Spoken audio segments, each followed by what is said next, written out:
Hello friends, welcome to my channel. स्वागत है आप सभी का इस शानदार सेशन में। जैसा कि आप पहले देख चुके हैं, हम लोग मैप से प्रैक्टिस कर रहे हैं, जो काफ़ी ही अ, अच्छा रिस्पांस मिल रहा है आप लोग की तरफ से। तो चलिए आज एक नए सेशन में देखते हैं। आज हम लोग देखेंगे महत्वपूर्ण ऐतिहासिक स्थल, जो हिस्टोरिकल प्लेस है, वो डायरेक्ट हम लोग मैप पे देख लेंगे। और ज़्यादा नहीं, आपको गिन के 5-6 डिस्ट्रिक्ट आपको ध्यान में रखना होगा, और उसी से आपका जो भी प्रश्न पूछा जाएगा आपका कवर हो जाएगा।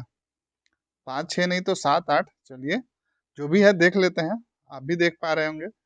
तो चलिए जो सबसे फेमस है, चलिए राजधानी से स्टार्ट करते हैं, पटना से ही स्टार्ट करते हैं।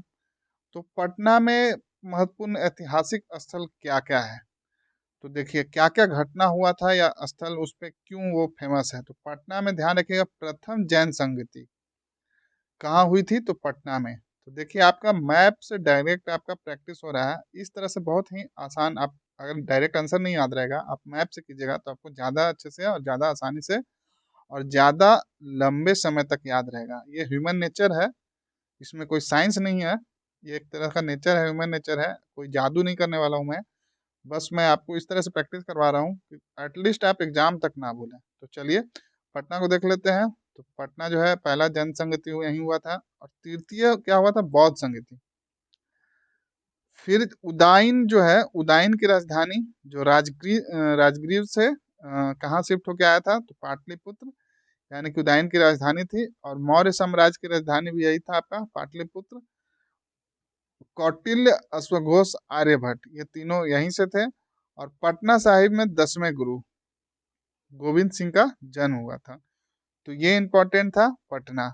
अब पटना के बाद हम लोग आ जाते हैं बगल में ही, जो सबसे महत्वपूर्ण है वो है नालंदा। पास वाला ही देख लेते हैं। तो नालंदा का यहाँ देखिए, नालंदा में दो डिवीजन दे दिया गया है, एक राजगिरी और नालंदा। तो देखिए राजगिरी को देख लेते हैं पहले। तो सप्तकर्णी गुफा, जहाँ प्रथम बौद्ध संगीति हुआ था, तो कहाँ है, राजगीर में। राजगीर बोलिए, राजगीर एट प्रेजेंट राजगीर बोला जाता है। तो चलिए देख लेते हैं। फिर उसके बाद है मगध महाजनपद की प्राचीन राजधानी, जो पुरानी मगध महाजनपद की थी, वो राजधानी कहाँ थी, तो राजगीर ही थी। फिर है पावापुरी में महावीर की मृत्यु। तो ये तीन जो पॉइंट है आपको ध्यान में रखना है। सतकर्णी गुफा में प्रथम बौद्ध संगीति, महाजनपद की प्राचीन राजधानी, और महावीर जी का मृत्यु कहाँ, पावापुरी में। तो ये तीनों कहाँ है आपका, राजगिरी में। राजगीर में ध्यान रखेगा। और उसके बाद आ जाते हैं इधर नालंदा में। तो नालंदा में देखिए नागार्जुन प्रसिद्ध रसायनविद, तो यहाँ यहीं से थे। कुमारगुप्त प्रथम के काल में नालंदा महाविहार का निर्माण, जो नालंदा महाविहार या नालंदा विश्वविद्यालय है, उसका निर्माण कुमारगुप्त के काल में कहाँ, तो नालंदा में हुआ था।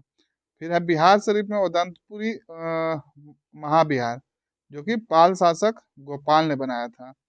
तो ये भी कहाँ है, नालंदा में। तो ये 3 पॉइंट इधर और 3 पॉइंट इधर, 6 पॉइंट आपको याद रखना है नालंदा से। पटना से इधर जितने थे 4-5 पॉइंट वो हो गए। अब आ जाइए गया, काफी फेमस है। बोध गया, महात्मा बुद्ध के ज्ञान प्राप्ति स्थल, और बराबर की मौर्यकालीन गुफाएं गुफाएं जो आजीवक सेक्ट को दे दिया गया था, वो ध्यान में याद कीजिए हिस्ट्री।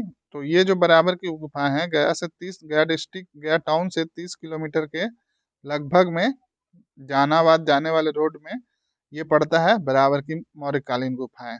तो क्या इंपॉर्टेंस है आप लोग देख चुके हैं, बस मैं आपको लोकेशन याद करवा रहा हूँ कि कहाँ पर है। अब उसके बाद इधर लेफ्ट में आ जाइए।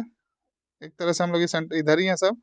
तो रोहतास को देख लेते हैं। रोहतास यानी कि सासाराम, शेर शाह का मकबरा, ध्यान रखिएगा। और यही सासाराम से भारत ये लोकसभा की पहली महिला अध्यक्ष, लोकसभा की पहली महिला अध्यक्ष मीरा कुमार, ये भी यहीं के, यही से क्षेत्र इनका, जो लोकसभा क्षेत्र था, संसदीय क्षेत्र था, वो यही सासाराम था। तो इस तरह से आप उसको भी याद रखिएगा, क्योंकि पहली महिला अध्यक्ष बनी थी, तो इसलिए वो इम्पोर्टेंट हो जाता है। और साथ में शेर शाह का मकबरा, जो आई थिंक अष्टकोणीय है, काफी ही आ, आ, ये काफी अच्छे तरीके से बना हुआ है, देखने योग्य है। तो उम्मीद करता हूँ आप लोग, बहुत लोग देखे होंगे, नहीं तो इच्छा होगी तो बिल्कुल आप जब उधर जाइए, या फिर आप लोग में से बहुत लोगों का इस बार एग्जाम सेंटर पढ़ने वाला है उधर, तो आप अगर वहाँ गए तो बिल्कुल देख कर आइए। तो इसके बाद अब चलिए हम लोग देख लेते हैं, ये हो गया इधर का। तो चलिए इधर और 2 डिस्ट्रिक्ट बचा है, मुंगेर और भागलपुर, इसको कवर कर लेते हैं। तो मुंगेर जो था देखिए, जो अंग जनपद था, तो ये मुंगेर और भागलपुर को ही मिलाकर बोला जाता था। हिस्ट्री वाले सेशन में बताया हूँ। तो चलिए अंग जनपद कौन कौन सा अभी एट प्रेजेंट में है, कौन कौन सा जिला, तो मुंगेर और भागलपुर को मिलाकर ही अंग जनपद बोला जाता है, ध्यान रखिएगा इसको। अब भागलपुर को देख लेते हैं। तो विक्रमशिला महाविहार, विक्रमशिला विश्वविद्यालय पाल शासक कौन बनवाया था, धर्मपाल। तो ये विक्रमशिला विश्वविद्यालय कहाँ है, भागलपुर में। किसके द्वारा बनवाया गया था, तो धर्मपाल के द्वारा, ध्यान रखिएगा। तो इधर हो गया सारा। अब जो बचा है वैशाली को देख लेते हैं इधर से। तो वैशाली किस लिए इम्पोर्टेंट है, तो वैशाली जो देखिए चेचर जो है, चेचर नवपाषाण युगीन स्थल यानी कि नियोलिथिक एज का जो स्थल है वो कहाँ है आपका, चेचर, ध्यान रखिएगा वैशाली में है। फिर है कुंडग्राम, महावीर की जन्मस्थली, तो ध्यान रखिएगा महावीर की मृत्यु कहाँ हुई थी, वो हुआ था आपका पावापुरी यानी राजगिरी में, जो कि नालंदा डिस्ट्रिक्ट में आता है। और जन्म स्थान कहाँ है, तो वैशाली में, ध्यान रखिएगा इसको।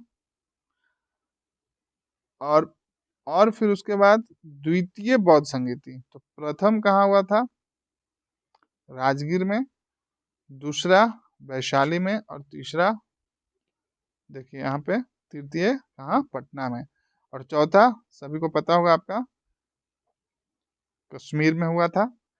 तो चलिए अब यहाँ पे देख रहे हैं हम लोग वैशाली। तो द्वितीय बौद्ध संगीति कहाँ हुआ था, वैशाली में। उसके साथ ही बसाड़ के अवशेष लिच्छवी की राजधानी, एक तरह से वसाड़ का अवशेष मिलता है जो कि लिच्छवी का राजधानी था, वो भी वैशाली है। और सिंह शीर्ष अशोक लघु स्तंभ लेख कहाँ से मिला, तो वैशाली से। इधर का सारा हो गया। एक सारण देख लीजिए, ये चिरांद, चेचर और चिरांद याद रखिए, कंफ्यूज नहीं होना है। चिरांद ये भी नवपाषाण युगीन स्थल है। तो जो चिरांद है वो सारण है यानी छपरा, छपरा से चिरांद। और चेचर है वो वैशाली है, दोनों अगल बगल ही है, तो उसको ध्यान रखना है, चेचर वैशाली और चिरांद सारण, कंफ्यूज नहीं होना है। अब ऊपर का 2 डिस्ट्रिक्ट ये देख लेते हैं। तो देखिए पश्चिम चंपारण और पूर्वी चंपारण, ये तो आपको कभी पीछा नहीं छोड़ने वाला है बिहार का किसी भी एग्जाम में, हर तरह से महत्वपूर्ण है, चाहे वो एंशियंट हिस्ट्री हो चाहे वो मॉडर्न हिस्ट्री हो। तो चलिए देख लेते हैं पश्चिम चंपारण में क्या है, लौरिया नंदनगढ़ और रामपुरवा अशोक स्तंभ कहाँ से मिला है, तो पश्चिम चंपारण से। पूर्वी चंपारण से क्या मिला, तो ध्यान रखिएगा लौरिया अरेराज। तो लौरिया नंदनगढ़ और रामपुरवा पश्चिम चंपारण, और लौरिया अरेराज अशोक स्तंभ लेख ये पूर्वी चंपारण। तो ध्यान रखिएगा यहाँ पे लौरिया नंदनगढ़ और रामपुरवा हो गया, और यहाँ पे लौरिया अरेराज हो गया।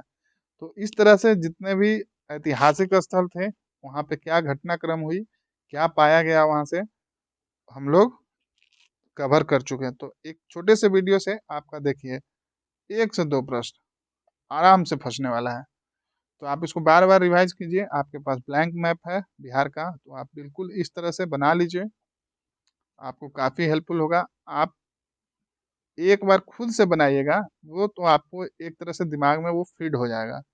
आप सिर्फ प्रिंट आउट लेकर रख लीजिएगा या ऑलरेडी बुक है आपके पास ये, तो इससे ज़्यादा बेनिफिट नहीं होने वाला आपका। आप उसको इस तरह से बनाइए, हाथ चलाइए, तभी दिमाग चलेगा, ध्यान रखिएगा। तो चलिए उम्मीद करता हूँ सेशन आप सभी को अच्छा लगा होगा। तो बिल्कुल लाइक करके बताइए कैसा लगा सेशन। चलिए इसी तरह रिवीजन करते रहिए, मैं बहुत जल्द और सेशन लेकर आने वाला हूँ, और आप लोग के तैयारी में मेरा एक छोटा सा योगदान हमेशा जारी रहेगा। चलिए आप सभी को ऑल द बेस्ट।